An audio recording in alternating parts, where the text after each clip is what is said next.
the H.A.T.A.E podcast.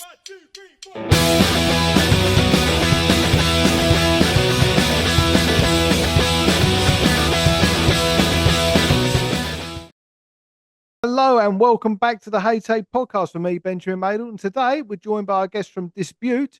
It is Dana Nelson. How are you, Dana? I'm doing wonderful. How are you? All good. Thank you very much. Those who listen to the podcast regularly know that we don't like to mess around here too much with the small talk. So we'll get right into it. So, Dana, how did you get involved in the hairdressing industry? Well, unfortunately, I feel like it picked me.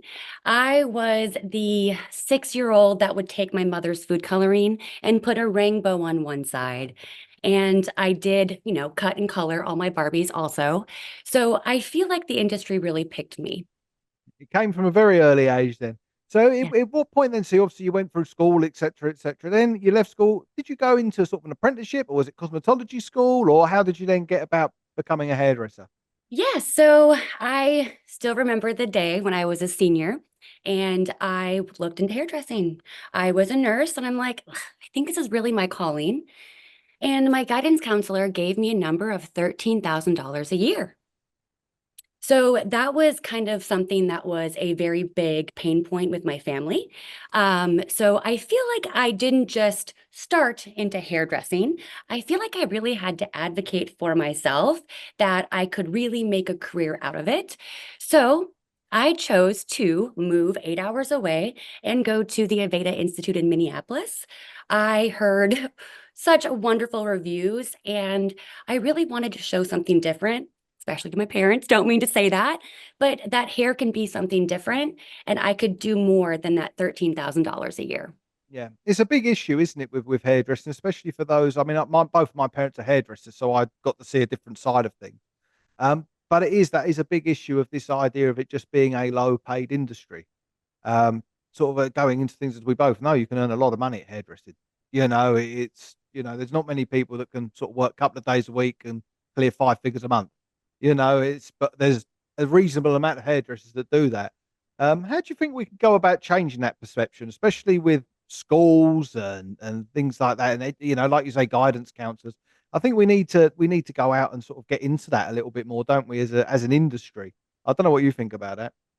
Um, that's kind of where, if you ever see with Dispute Will Talk, is changing the narrative. I'm trying to have a big idea, really change a huge industry. And it starts out with what you said, guidance counselors. That first step of how are we encouraging people? How are we really talking about it? And how are we giving the low to maybe the top tier? Or maybe rephrasing things that you can make 19 to 120,000, Yeah. because I can tell you that first step and how our industry is viewed is really needs to be changed. Yeah, no, definitely. And with what we're getting to, like you say, with this beauty, definitely trying to change that. So once you went to the Aveda there you went to the Aveda Institute there. What then after that? Were you back into a salon, or did you sort of go freelance, or what did you do then? Did you stay where you were? Yes. So in Minneapolis, I was very blessed with the Aveda Institute to get a taste of so many wonderful hair shows. I participated in an international hair show 3 months into school. Okay. So when I left Aveda, I had a big dream, a big mindset, and I actually pivoted myself to Washington, D.C. I really loved the area, the history. I was there in high school, and I knew I wanted to pursue, again, how can I prove that we can make that 4-figure day, 6-figure salary? But then again, pursue my coaching and education. Yeah.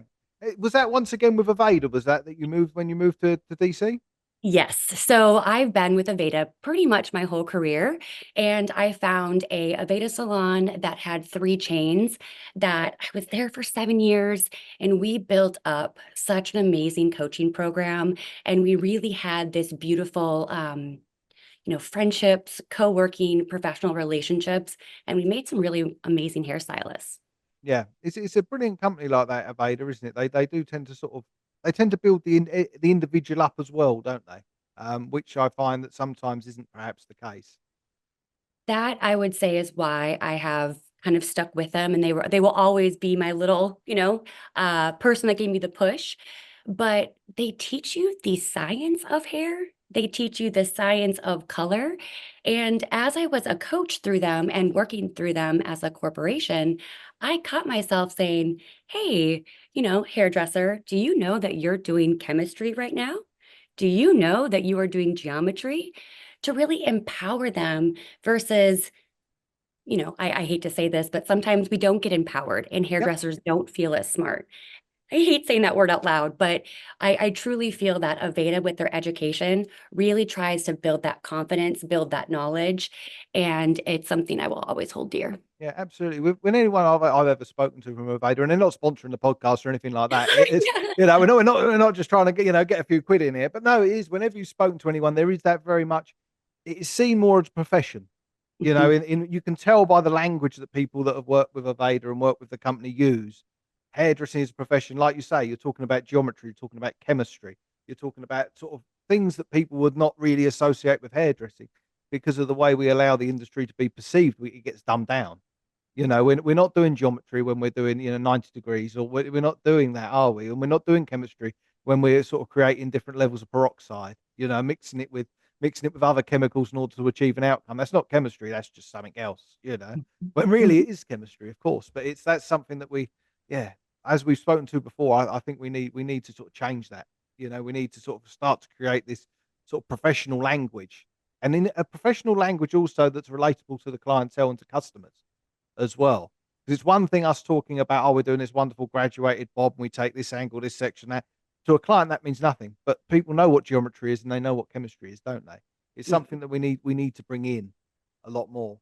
So then when Um, you carry on there. Oh, so sorry. That's where I say the universal language. So you will see that I speak a lot with that saying universal. That's what I think is if we all speak in geometry, color wheel, face shapes, angles, geometry, that's how we can communicate. And I truly feel that's what's happening in this industry is I can't understand you with this brand and I can't understand you on this brand. And it keeps us at the same level. But imagine if like the top colorists from every brand could talk together. Yeah. It gives me like goosebumps to think about that. Yeah, absolutely. Once again, growing up in the environment that I did, I never really had that sort of the product company bias. Is my dad worked with a guy who formulated colors for color companies, as in chemical compounds and things like that. How this actually all fits together and works. Mm. So I had a very good understanding of color. And my dad still mixes different brands together. And things like that to get outcomes. Contraindications and other things aside, but is if you know what you're doing, you know what you're doing. But that's the key thing, isn't it? Is creating this universal idea in hairdressing. You're not separate because you're product brand A and product brand B. Actually, you're doing the same thing, but with just different labels on the tin, aren't you? That and that's the thing.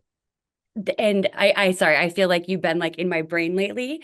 But one of my favorite quotes that I've been putting on the website and the directory is we're inspired by art, not labels. Yeah, And that's how I truly feel all the artists in this industry. We are inspired by that end result, what you can give us, but we really don't care much of what's on that label anymore.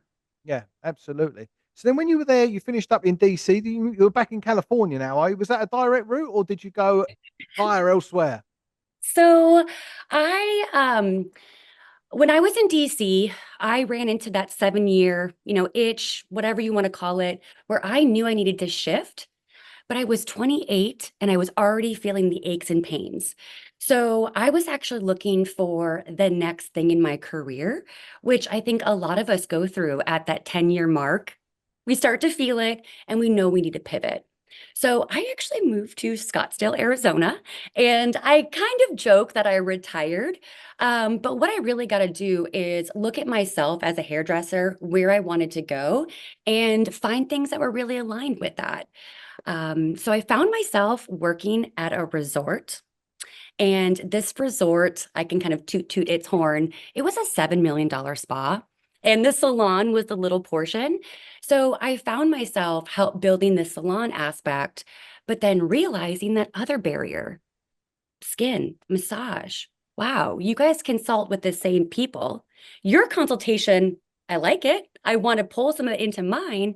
And that's where I realized that skin, hair, massage, estes, we can all communicate together and find a deeper way to connect through consultation or, deeper into your product knowledge. So I went into the spa world. Yeah. And how did you find that? Did you find the transition easy to do, or was that a sort of something that sort of was a bit more difficult to get your head around it first?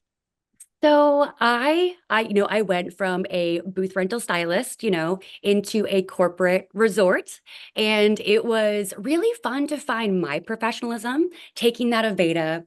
I love blazers. I'm going to be very honest with everyone. I love them.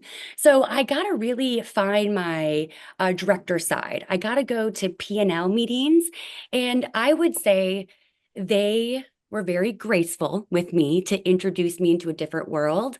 But it was definitely a transition to not have hair be the main focus. And but I learned so much and I still have really great connections from that position. That's fantastic. And what did you do then after that? Because obviously you got back into the hair world, didn't you? A little bit later on. So what did you do after Scottsdale?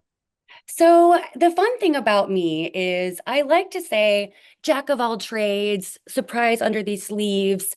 I always have this tech marketing SEO side to me. So I did take a break and I helped rebrand some companies with adding that feeling and that experience back. As you know, hairdressing isn't the only industry that really needs that extra element, that elevation in how we view the customer. So I took a little bit of a break, got my real estate license, right? Hairdresser 101, what we do. Yeah. But I also really got to explore the tech side, understanding how to design websites, really get better at designing logos, and really kind of set me up for success of Disbeaute. Um, and then I joke that Aveda did find me. I had a recruiter reach out and they asked me to submit my resume for this position. And I think I was working for Aveda about a month later. Yep. So you were straight back in with Aveda there. What were you doing there with Aveda then? Was that as a stylist or an educator or? So I was their technical education specialist for the Southwest, and then I moved into the West Coast, bigger territory. But I got to educate the Aveda classes, but I also got to go and do shadow days where I could come and work in your salon and be at the color bar and just have those really fun educational but real life moments and have ahas. And then I got to do a lot of custom classes. So really listening to the salon owner, what their staff was needing, and maybe what was missing, and make custom education for success. And as you can see me like smiling, it was one of my favorite things to do was take my experience with working with Aveda and really show them how we can apply it to real world scenarios. Yeah, absolutely. And that's the key thing with education, isn't it? Is applying it to those real world in salon experiences. Because it's nothing worse, I find sometimes you see these wonderful courses and they're doing wonderful technical work. And you look at it and you think, well, how does that then translate into fitting that into a salon day? You could go to a seminar and you could watch this wonderful thing and they've spent 7 hours doing it. And you're thinking, this is fantastic, it's brilliant. But how do I work that into my salon day? So that's where education, I think, becomes so important. Is that thing you're going into the salon, you say, this is how we can make this work in this environment, and we can all still run, good profitable businesses. In fact, make you more money than you were before, by doing this. Exactly. And I feel education is even more shifting that way with even paying for education. We've paid for education and it's 7 hours. And we're like, okay, I may not be able to apply this to my day, but maybe only you left with 10% that you really resonated with. So I really think that it's a pain point kind of in the future of education. Yeah.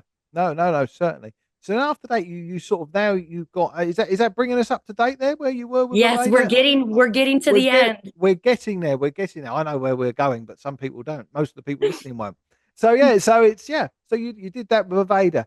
At Mhm. what point did you decide to launch Dispute? So I quit I hate saying quit a beta. Sorry, I don't mean to say that. I have a 16-year-old now, 18-year-old. So sometimes being a mother, that comes first. Um, and I had all these amazing educators on my Instagram.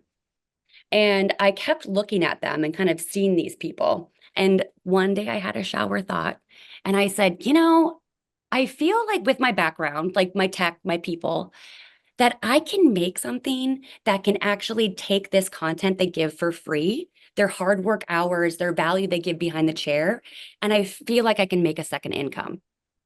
And that is where this really started. It started as an idea to build confidence, to build that education, to teach that science. And then I saw a big problem with the tech and the social media.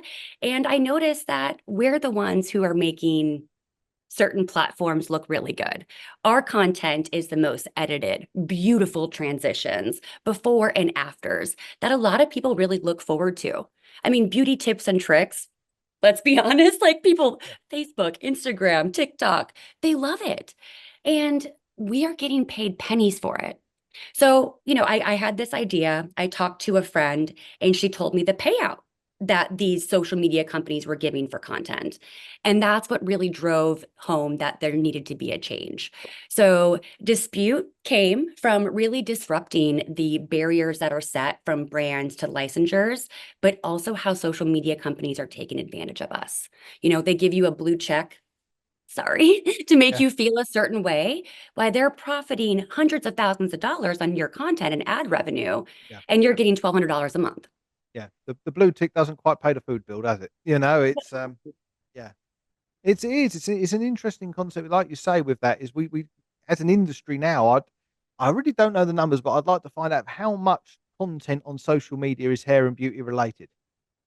It would be. I know obviously our algorithms would probably set more towards that, so we see more of it because of what we do as a job. But it's. I think it would be astronomical numbers. I think if you're looking at a percentage. And that's that starting point. That's kind of that moment that I knew, something needed to change. And I knew it was gonna be very disruptive. And the other thing that you heard me say is how many platforms did I say? Yeah. That's the other issue is we don't have one place that can be the authority to find education when you just want to grow. Find education that isn't brand centric, Yeah. right? And all about that end sale or supporting the artist, right? And making sure that person is getting supported versus meta. Yeah. No, absolutely, isn't it? And like you say, it's where there is such a vast quantity of content out there. Sifting through that to try and find what you want sometimes is an absolute nightmare. I'm currently renovating a house. It's completely off topic of hairdressing, but trying to find a video that you watch one video and it's telling you one thing, another video that's telling you the other, another one that's telling you something completely different to what you wanted to know. It's sifting through that, isn't it? And if you've got a client coming in 20 minutes and you just think, oh, maybe I'll just like to have a quick look, see how somebody else does that, or I'd like to try something a little bit different today. You're going through that, you try and find it. Obviously, with Dispute, you can go there and you can find that quite straight away. Yes. And you brought up such a point that I really love to share. You said 20 minutes. Yeah, Okay. In our industry, when we don't know something, we are told fake it till you make it. Just go do it. Benjamin, fake it till you make it. And then contact your educator, get a class, go home that evening and watch what you did wrong, right? That does not do anything for that service provider and their confidence. It doesn't do anything for the guest because if you're not confident, you're not recommending, you're not giving that light to your guest. yep, So now with Dispute, because we have a different way we put out content, the person can go in the back room, find a 3 to 7 minute video that is relevant to their guest in their chair, and get that confidence. And that is how, again, we start changing these narratives and conversations is by building that confidence. yeah. Step one, no more faking it till we make it. No, absolutely. Once again, though, it goes back to what we said earlier. It does a disservice to the industry. The fake, because this is a doing job. You can't fake a doing job. As you can fake pretending to send an email with an attachment on that wasn't quite attached, or you attached the wrong attachment. You can do that because you can send another one and nothing's happened. You do that in the hairdressing industry. You sort well, I'm not quite sure, but I'll just chuck this on and see what happens. If it goes well, you've got away with it, but most of the time you haven't. And it makes us look not great as an industry when that happens. And I know the way. Can you explain to the listeners there the way that you break down your videos? Because this is something that I found really brilliant with what you guys are doing. in regards to how you can sort of view the videos and see everything. Thank you. So the one thing that we've talked about is the education and what we really resonate with. We've all have paid $300 to $3,000 for a class, and again, only left with 10% that you either needed or connect with. So at Disbeaute, we break down the content to give you the option of what you want to learn in that service. If I have a wet bob done or a, graduated bob done, I may only need to see the wet cutting portion. So you can come to our platform, put in graduated bob, and you will see it broken down into specifically what you want to learn. So it can really make it ingestible and accessible.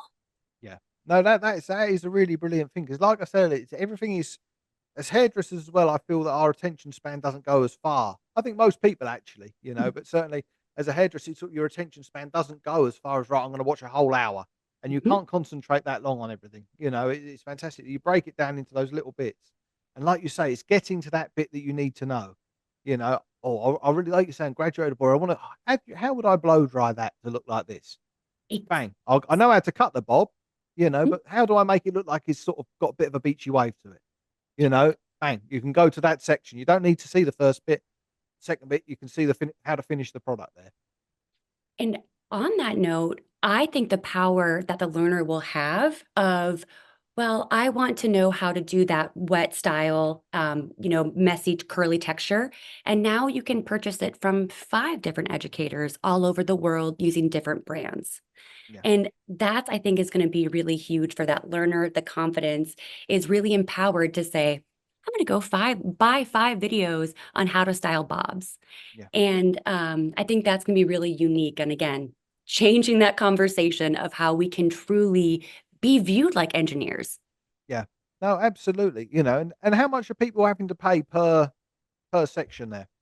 So this is something I like to be very sensitive about. I don't want to ever, offend anyone, but we have a different business model that is thinking more about I hold up my herba mate drink. The $3 to $4 that we're used to spending every day. So versus spending $300 for an hour class, we're going to break you up and put them into $3 to $10 increments. It is pay for what you want to buy, but we also made sure that it was a smaller price point to make education more affordable for the learner. But the fun math for the content creator is if I charge $3 and I have 10,000 people from all the countries, all the brands, all the licensures watch my content, well, 10,000 times 3 is $30,000. Yeah, it's not too bad, is it? There for something that you're getting paid if you're very lucky a couple of cents for. Um, And sorry. carry on, Dana. Oh, I just feel like, just this disclaimer, we have found other platforms that do like the teaching, right? Well, they'll have your teaching videos and they'll give you a cut. Yeah, This one platform that's very well known in other industries, they pay out 10%. yeah, I give 85% of whatever the creator makes. I'm not here to profit. I am really here to build up the generation below me and, be the change that I needed in this industry. So it really can be a second revenue. And I'm really hoping again to disrupt those social media platforms. No, no, absolutely. I think it's fantastic. And once again, going back to the price point there, it's something that's very affordable. Yes. Especially as we all know, hairdressing is a relatively low paid job when you are starting out, regardless of who you go on to become. The thing is, there is when you are talking about the less than the price of a cup of coffee. I'll go to Dunkin' Donuts, in a minute, and I'll get 2 coffees, and it'll cost me just shy of $10. So if you think about that, then you're saying that okay, most people go out and get a coffee, they'll get this, but they can go out and spend a couple of dollars, couple of pounds, whatever it might well be, on a video. It's there, and it's theirs forever, isn't it? After that, once they buy it. Yep. And that's the really great thing is you have that ability to maybe one month you spend $3, maybe the next month you spend 30, but there's no commitment. The subscription base, I just don't feel like it works. I feel like we really want to click and then be able to grasp that information and grow from it. Yeah, no, it is. It's fantastic, and it makes it so accessible to everyone as well. Like I say, is if you're first starting out, you can afford $3. You know, you can afford $5, $10. You know, you can really do that. So it is. It's a fantastic thing, and like you're saying, it's bringing the control back to the hairdresser, to the person making that content. You know, you've got to take your cut as a business. You've got costs to run. You've got to run the website. You've got to run the back end of everything, and that's expensive to do. You know, especially with the development and things. But you're making it so the hairdresser is making the most money. You know, it's sort of like you say that right back to the start. It's empowering hairdressers. Yes, and that is something that really motivates me, and that's kind of why this is what I'm doing. Is I truly feel that we can see the other companies stay the same, right? And we can cycle our funds through the beauty industry. No more trickle effect where you pay them for a class, the brand, and the brand may pay the educator something. Yeah, No more of that. We are really pushing them to the side and we are taking ownership. And again, that's why I say disruptive, yeah. because they're either going to have to play along or sit out. Yeah, absolutely. No, it is. It's a fantastic idea, and the way, like I say, everything is about the empowerment and it's accessible. That's the really important thing is the accessibility for everyone to get involved, and also the keeping it so the hairdresser is in control of everything. You know, is anyone can become a member, can't they? On the platform, you can post anyone's content. You can do as you please on there, can't you? It is a space completely for you. I use the word creator. So if you maybe educating is intimidating, but as I said, I've worked through the West Coast, all over the nation, working in salons, and I would stand there and be like, can I record this? Like, do you hear your consultation right now? That is so beautiful and should be shared with someone, or someone would find that valuable. So you don't have to be an educator. You just want to have to share your passion. And as far as learners, anyone is welcome. I want you to feel comfortable, again, that if you're at any level, any career path, we have you covered. That's fantastic. And where can people find out about Dispute? So right now, Disbeaute.com is going to be your easiest access point. What you will also see on Disbeaute.com is where you can sign up to be an educator profile. You can have a brand profile and you can post an opportunity and you can sign up to be a creator, which will be to submit video content. And then again, we can disrupt this industry together. That's fantastic, and I'll put a link to all of that in the social medias in the show notes there as well for people they can get in contact and get on Instagram and Facebook and everywhere else for you. But yeah, it's a really fantastic idea, and I think it is something that could genuinely be sort of groundbreaking in the industry, and not only for hairdressing. I think this could extend to a lot of other industries as well. You know, in Well, the end, with this idea of putting the control back into the people that are actually creating the content, you know, and also enabling people to view that content as well at any level. Thank you for saying license, because I think that is going to be one of the biggest differences about Dispute is a hairdresser will be able to watch a skin consultation. They only have 3 minutes, then they get to the point. Or a barber can watch skin, or a barber can watch a pixie. And that is something that I'm really excited to see is barber, saying, you need to get a facial every 6 weeks. Have you gotten a massage? Oh, I have a nail person for you. Because I also think this industry as a whole can really come together and share some amazing content Yeah, to, again, change that narrative. yeah, absolutely. It's creating something that faces outwards, you know, and that's something that we really, really, really need. You know, and in everything I think sometimes is far too facing towards the middle. Whereas we need to turn around and face towards the outside. Like you're saying there, barber with a pixie cut. What you're going to find, because fashion is always secular, is all this sort of the skin fading type of stuff and the fades. That's it's very good, very clever, but it's not going to be around for much longer. And there's so many people that have built their business on doing that haircut every 2 or 3 weeks, rather than sort of knowing how to cut a full range of haircuts. You know, if you look, there's the big thing about Oasis getting back together, and I've seen all the sort of the laughing memes and all that about the haircuts. I had the haircut, and I'll tell you what, if I still had hair, I still would. You know, it's still cool. You know, so but it's like, but that's the thing is that's going to come back, and there's not a clipper involved in that. You know, it's all scissor cuts, so they can then go and see the hairdresser side of things. Conversely, you've got hairdressers who perhaps want to see how to do a fade or how to how to do short haircuts, work with clippers a little bit more. So it's a fantastic thing for bringing the industry together, and sort of the overall industry as well, not just the individual pockets of it together. What you're doing there, it really is. But yes, thank you very much for coming on, Dana. We'll Yeah. put all this information in the show notes and whatnot for people to get in touch. And yeah, I hope it all goes well, and no doubt we'll speak soon. Thank you very much. Thank you. Bye bye. Bye.